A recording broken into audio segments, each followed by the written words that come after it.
Well, joining me now is Huru School Principal Pat Newman. Pat, the ministry has told us that 826,000 kids were enrolled in school, so by our estimation, it could be as many as 330,000 kids who are not regularly going to school. This is a crisis, isn't it? It's a major crisis, absolutely appalling crisis. And what we're looking at is a generation of illiterate and numerically disadvantaged children that become adults.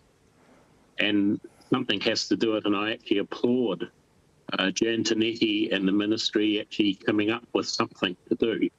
I think their targets are a little low, but I understand why. But I think we should be aiming at the top. We say with kids, if you have expectations, they'll reach them.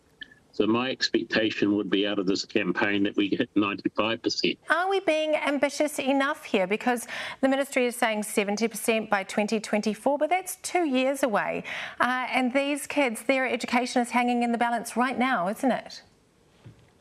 Their figures are probably realistic, but I actually believe we should be aiming higher.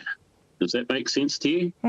Their figures. But we're missing kids that we don't even know where they are.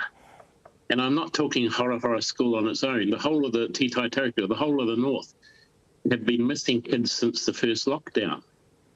And some of it's because of housing.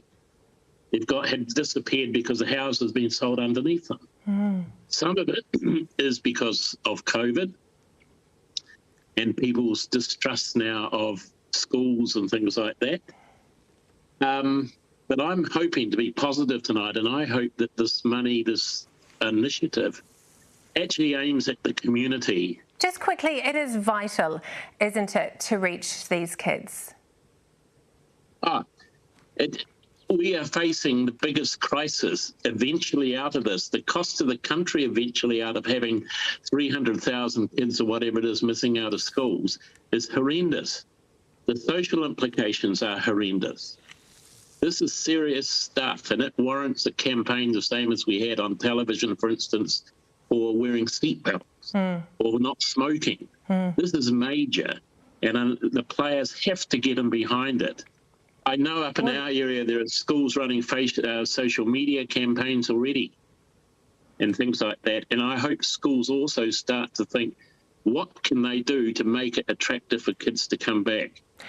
Well, Pat Newman, it is a big problem. Let's hope that the government and the schools and those communities can all work together to try and get some of these kids back. Thank you so much for joining us, Pat Newman. No problem.